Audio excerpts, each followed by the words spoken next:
Bab 380. Ayo, lanjut panggil. Apa semangkanya sudah matang? Ucapan wanita bergaun polos itu membuat semua orang di sekitar memperhatikannya. Semua orang di jembatan terkesima melihat orang itu. Parasnya begitu cantik. Dia mengenakan gaun polos yang bersih dan elegan. Rambut hitamnya tergerai di belakang bahunya seperti air terjun, jari-jari halusnya putih bersih bak mutiara, dan dia tersenyum lebar. Orang-orang di jembatan tidak terlalu terkejut melihat pakaian tradisional mereka. Sebab, lakon kostum di era ini sangat umum. Di depan si wanita, pemilik gerai semangka terpesona saat melihatnya. Wanita itu tiba-tiba mengangkat sebuah semangka. Dia mengetuknya dengan lembut, lalu mendengarkan dengan telinga dan akhirnya tersenyum. Ini yang bagus. Pria berjubah putih itu tersenyum, lalu mengeluarkan uang lowata dan meletakkannya di depan pemilik kedai.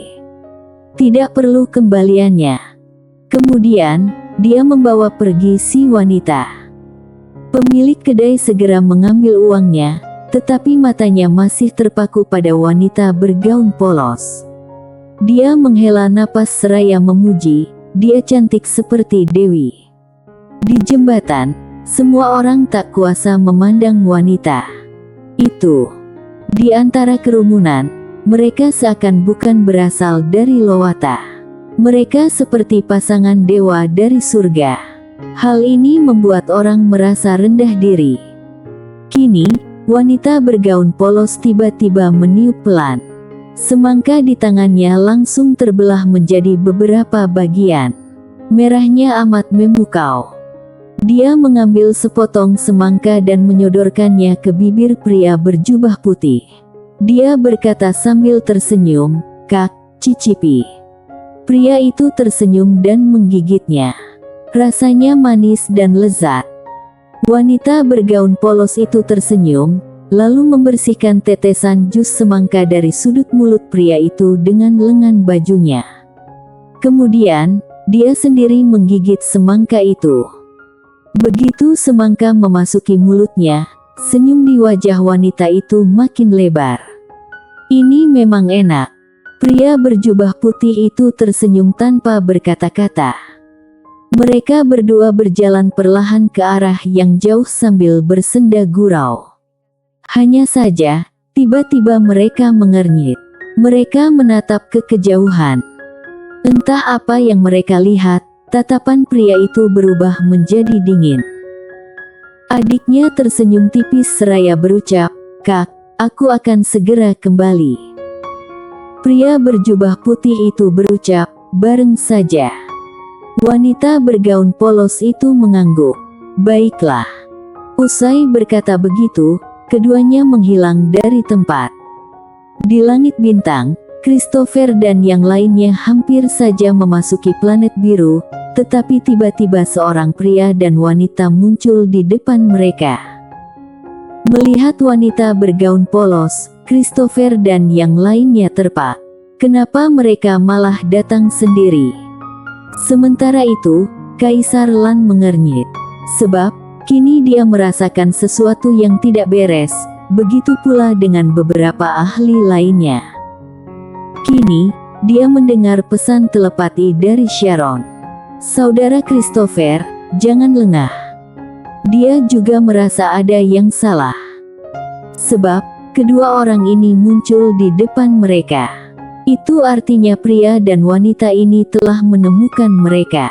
Mereka tidak ingin melarikan diri. Apa maksud dari semua ini? Itu artinya, mereka sama sekali tidak takut pada mereka. Kini, Sharon juga merasa gelisah. Kegelisahan itu bahkan makin kuat. Christopher pun mengerutkan kening. Apakah ini adalah perangkap?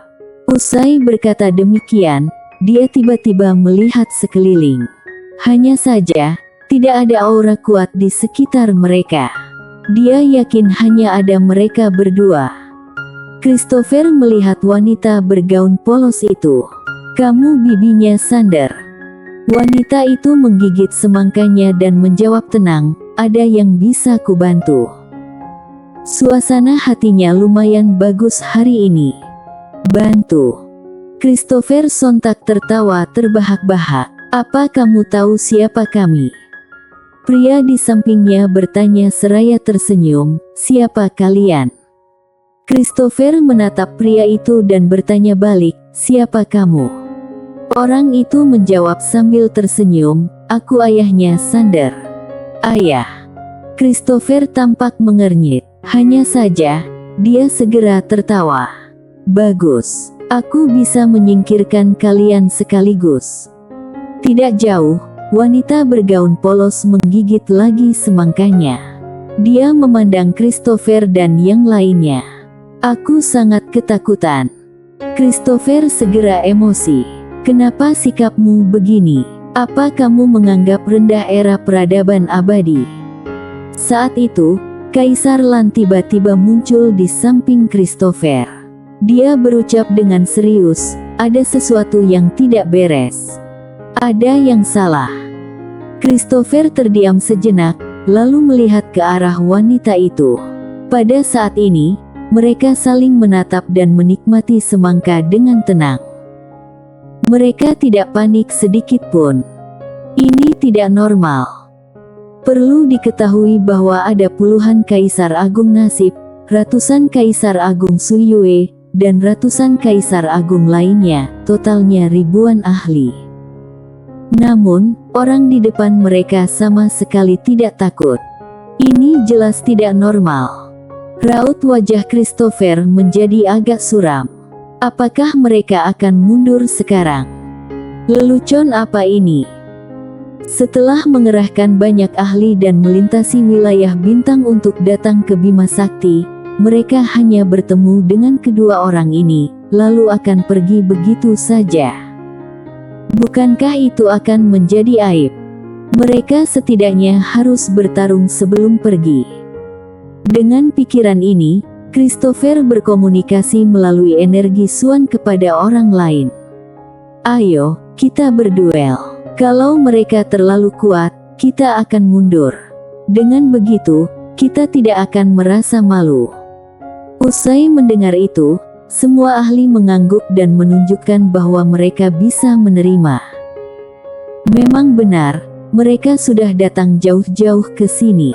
Apabila mereka hanya bertarung sebentar dan pergi, bukan hanya akan menjadi bahan olok-olok bagi orang lain, tetapi mereka sendiri juga akan merasa malu. Selain itu, jumlah mereka sangat banyak. Usai mendapat persetujuan dari semua orang, Christopher melihat wanita bergaun polos dan berujar seraya tersenyum, aku dengar kamu cukup pandai bertarung. Apa kamu keberatan kalau kami menghadapi kalian dengan banyak orang? Wanita bergaun polos menatap Christopher dan menjawab, tidak keberatan. Christopher pun tersenyum. Kamu sangat berani, serang. Segera, sekelompok ahli di belakangnya berlari menuju wanita bergaun polos, dengan Kaisar Lan memimpin di depan. Kaisar Lan melihat wanita itu dengan sangat serius. Dia tidak berani meremehkannya sedikit pun. Sebab, sejak melihatnya barusan, dia telah merasakan ada bahaya. Tidak bisa membaca musuh berarti bahaya. Itu sebabnya, dia berjuang dengan segenap kekuatannya. Semangat perangnya menyebar dengan kuat di seluruh wilayah bintang. Para ahli dari era peradaban abadi juga berusaha semaksimal mungkin dan tidak meremehkan lawannya. Sharon bahkan menggunakan beberapa artefaknya untuk mencoba melakukan serangan mematikan. Sayangnya, pada saat itu, wanita bergaun polos tiba-tiba menggenggam kulit semangkanya dan mengayunkannya ke arah yang jauh dengan keras. Serak. Segera, sepotong kulit semangka terbang keluar dan dalam sekejap, serak, ribuan kepala terpenggal dan darah muncrat ke langit. Semuanya mati dalam sekejap. Tentu saja, hanya ada satu orang tersisa, Christopher. Kini, Christopher menatap ribuan kepala yang jatuh perlahan-lahan. Tubuhnya gemetar dan terkejut. Dibunuh seketika. Bahkan, Kaisar Lan pun terbunuh. Christopher mulai gemetar. Dia benar-benar ketakutan. Tidak jauh dari sana, wanita bergaun polos mengeluarkan sepotong semangka lagi. Dia menggigitnya dan melihat Christopher. "Kamu boleh panggil orang lagi. Panggil orang lagi." Christopher menatap wanita bergaun polos yang sedang memakan semangka dengan santai. Dia berucap dengan tidak percaya, kamu. Di momen ini, dia benar-benar kehilangan akal. Wanita di depannya membunuh ribuan orang dengan satu serangan, termasuk lebih dari 10 Kaisar Agung Nasib dan ratusan Kaisar Agung. Bahkan Kaisar Lan, salah satu dari 4 Kaisar Agung luar biasa di era peradaban abadi. Dia dibunuh dalam sekejap. Tebasan ini langsung mengguncang keyakinannya. Seketika itu, Christopher tiba-tiba memarahi, Rosa. Kini, dia akhirnya memahami tujuan sebenarnya dari Rosa. Ini adalah konspirasi dari Rosa. Dia jatuh ke perangkap wanita ini. Apa yang dia tidak mengerti adalah bukannya alam semesta nyata dan alam semesta Guanxuan adalah musuh bebuyutan. Kenapa wanita ini menjebaknya?